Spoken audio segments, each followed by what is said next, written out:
আসসালামু আলাইকুম। সম্মানিত দর্শক, যে কোনো মুহূর্তে আওয়ামী লীগকে ফিরে আসতে পারে।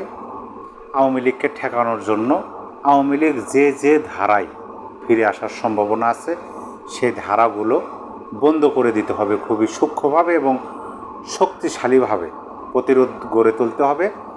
এবং যারা আওয়ামী লীগকে ফিরে আনার জন্য কাজ করতে পারে, অথবা ধরেন আওয়ামী লীগের সেই দীর্ঘ 16 বছরের দুঃশাসন, সেই 16 বছরের শাসনামলে যারা আওয়ামী লীগকে কোনোভাবে একটু সহযোগিতা করছে, অথবা সহযোগিতা না করলেও আওয়ামী লীগের আমলে যারা মোটামুটি একটু ভালো অবস্থানে ছিল, একটু ভালোভাবে তারা স্বাভাবিকভাবে জীবনযাপন করতে পারছে, তাদেরকে নাই করতে হবে। তাছাড়া কোনো উপায় নাই, কারণ আওয়ামী লীগ যে কোনো মধ্যে টুস করে ঢুকে পড়ার সম্ভাবনা দেখা যাচ্ছে।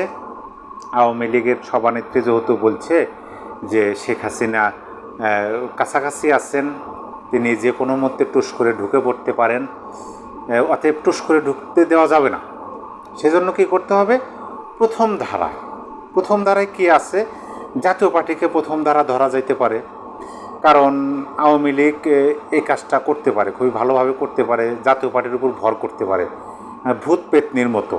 যেমন আমরা দেখছি শাকচুন্নির গল্প শুনছি, তারপরে ছোটোবেলায় আমরা টেলিভিশন বিটিভির পর্দায় আপনার আলিফ লাইলা দেখছি, জিন ভূত, হ্যাঁ, এই জায়গায় আছে, কিন্তু তার প্রাণ পাখি, তার প্রাণটা, তার আত্মা পড়ে আছে ওই দূরে কোথাও পাখির মধ্যে, একটা ঝিনুকের মধ্যে, এরকম ভর করা আছে। তাই আওয়ামী লীগ যে কোনো সময় জাতীয় পার্টির উপর ভর করতে পারে, কারণ আওয়ামী লীগ যে ভূত হয়ে গেছে এখন। তাহলে ভর করার সম্ভাবনা যেহেতু জাতীয় পার্টির উপর, তাহলে কি করা যায়? জাতীয় পার্টির কেন্দ্রীয় কার্যালয়টা দখল করলে কেমন হয়? বিষয়টা কিন্তু সেরকমই। আমার যদিও অদ্ভুত লাগতেছে আমার কথাগুলো, আপনাদের কাছে লাগতে পারে, কিন্তু বাস্তবতা এটা। আজকে দেখেন মুক্তিযোদ্ধারা কথা বলতেছে মঞ্চ একাত্তর নামে একটা অরাজনৈতিক সংগঠন। তারা মুক্তিযুদ্ধের কথা বলে, তারা সংবিধানের কথা বলে, মুক্তিযুদ্ধ, সংবিধান, জাতীয় সঙ্গীত, জাতীয় পতাকা, এগুলার বিষয়ে তারা কোনো আপোষ করবে না। সেজন্য কি যে আওয়ামী লীগও তো বিগত 16 বছর মুক্তিযুদ্ধের কথা বলছে, বঙ্গবন্ধুর চেতনাকে বিক্রি করে খাইছে, মুক্তিযুদ্ধের চেতনাকে বিক্রি করে খাওয়ার চেষ্টা করছে। তাইলে এখন যারা মুক্তিযুদ্ধের কথা বলতেছে, তারা 71 সনে যুদ্ধ করছে, মুক্তিযুদ্ধ করছে, ঠিক আছে, কিন্তু আওয়ামী লীগ এদের উপরও ভর করতে পারে। কোনো বিশ্বাস নাই আওয়ামী লীগকে, কোনো বিশ্বাস নাই মুক্তিযোদ্ধাদের উপর ভর করতে পারে, এই মঞ্চ 71-এর উপর ভর করতে পারে। তাহলে কি করো? এই মঞ্চ 71-এর যে সমাবেশ হইতেছে সেখানে মব পাঠিয়ে দাও, সেখানে মব পাঠিয়ে দিয়ে সেখানে মুক্তিযোদ্ধাদেরকে অ্যারেস্ট করো।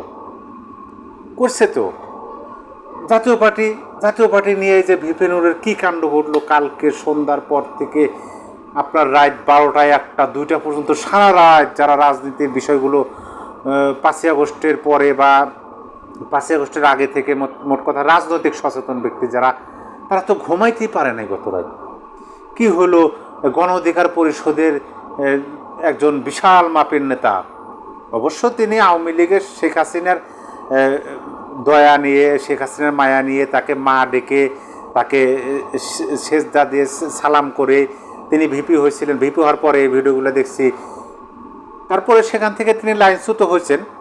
এখন তাহলে কি করা যায়? যে জাতীয় পার্টিকে ভিপি নূরের দল দিয়ে জাতীয় পার্টির কার্যালয়টা দখল করো, এরকম একটা বিষয়।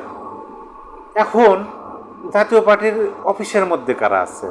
জাতীয় পার্টির চেয়ারম্যান আছে, জনাব জিএম কাদের আছে। জাতীয় পার্টির ভিতরে জাতীয় পার্টির নেতাকর্মী আছে। এখন কি করতেছে? গণ অধিকার পরিষদের নেতাকর্মীরা গিয়া জনাব নুরুল হক নূর সাহেব, তিনি কিন্তু গণ অধিকার পরিষদের নেতাকর্মীদের নিষেধ করছে যে আপনারা ওইদিকে যায়েন না, পুলিশ প্রশাসন আছে, পুলিশ প্রশাসনকে আপনারা উত্তপ্ত করেন না। পরবর্তীতে সেনাবাহিনীর কাছে যখন পুলিশ প্রশাসন সহযোগিতার কথা বলে, তারাও আসে। গণ অধিকার পরিষদ করলো কি? জাতীয় পার্টির অফিসের সামনে এই গরমের দিনে, বলেন তো, একই শীতের দিন, যে আপনি জাতীয় পার্টির অফিসের সামনে বসে আপনি আগুনের পুষ্পতলিকা জ্বালানোর মতো, যে আগুনের আগুন সাজাবেন, সাজাইয়া চারিয়া মোড়া দিয়ে বসবেন, বসে আগুন তাপাইতেছেন, মানে গরমের ঝাঁজ নিতেছেন। এরকমই তারা এই গরমের মধ্যে জাতীয় পার্টির অফিসের সামনে আগুন জ্বালাইছে, যাইলে হাতে লাঠি সোটা নিয়ে অপেক্ষা করতেছে। কাদের অপেক্ষা করতেছে? যে জাতীয় পার্টির মধ্য থেকে জাতীয় পার্টির চেয়ারম্যান জিএম কাদের, জাতীয় পার্টির নেতাকর্মীরা আসবে, তাদেরকে তারা দেবে আর কি, উত্তম মাধ্যম দেবে। এখন তারা তো আইনের দ্বারস্থ হবেন, এটা স্বাভাবিক বিষয়। আইনের দ্বারস্থ হয়েছে, পুলিশ প্রশাসন আসছে, এসে বলছে যে আপনারা এখান থেকে চলে যান, দেশের আইন শৃঙ্খলা আপনারা মানে অবনতি করেন না, আইন মেনে আপনারা নিজেদের মধ্যে ভুল বোঝাবুঝি যা হয়েছে সেটা আপনারা বসে মীমাংসা করেন, কিন্তু মব এরকম উচ্ছৃঙ্খল পরিবেশ সৃষ্টি করেন না। তাদের কথা শুনলো না, তারা সেখানে অবস্থান করতেছে। এখন দেখা যাচ্ছে আইন শৃঙ্খলা বাহিনীর উপরই আক্রমণাত্মক ভূমিকায় এরা অবতীর্ণ হইতেছে, সেনাবাহিনীকে ধাওয়া দেয়। আপনি বলুন তো, গণ অধিকার একটা রাজনৈতিক দল, সেই রাজনৈতিক দলের একজন মেন নেতা জনাব নুরুল হক নূর, তিনি গণ অধিকারের নেতাকর্মীদেরকে বলতেছেন যে পুলিশের উপর ধাওয়া করা যাবে না। তার কথা ওভারটেক করে পুলিশ সেনাবাহিনীকে ধাওয়া দিল। সেনাবাহিনী তাদেরকে ধাওয়া দিয়ে মাঝখানে নূর সাহেব পড়লেন। তিনি তার আগে নাকি নূরের, জানি না মূল ঘটনা কি, কিন্তু আমরা ভিডিওতে যতটুকু দেখলাম তার নাক ফেটে গেল, তার এখান দিয়ে এই যে হাড় আছে, হাড়ও নাকি তার ফেটে গেল। এখন তিনি আইসিইউতে, এই তার বাঁচা মরার লড়াই। আবার অনেক সময় শুনলাম যে মেরুদণ্ড ভেঙে দিছে নাকি এরকম। আবার আজকে আমি সকালে দেখলাম যে না, তার জ্ঞান ফিরছে। অনেকেই বলতেছে যে নাটক কম করো প্রিয়।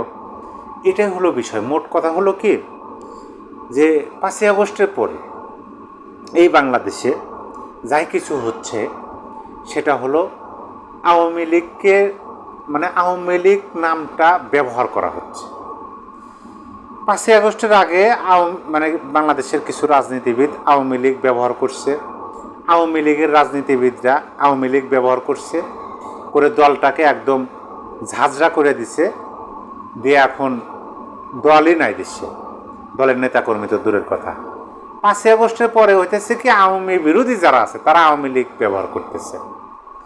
একজনের অফিস দখল করা লাগবে, এই আওয়ামী লীগের দোষ। একজনের থেকে টাকা পয়সা আছে, ভালোভাবে চলতেছে, তার কাছে গিয়ে চাঁদা দাবি করতেছে। কেন? অভিযোগ কি? আওয়ামী লীগের দোষর। এই যে আওয়ামী লীগের দোষর, জাতীয় পার্টি জুলাই আগস্ট আন্দোলনের সময় সক্রিয়ভাবে রাজপথে ছিলেন। তারা সক্রিয়ভাবে রাজপথে ছিলেন। তারা রংপুরে বৈষম্যবিরোধী ছাত্র আন্দোলন, অর্থাৎ শিক্ষার্থীরা যে আন্দোলন করছে তাদেরকে কলা বিস্কুট খাওয়াইছেন। আর সেই জাতীয় পার্টি এখন আওয়ামী লীগের দোষর হয়ে গেছে, নাকি এর পেছনে অন্য কোনো কারণ আছে?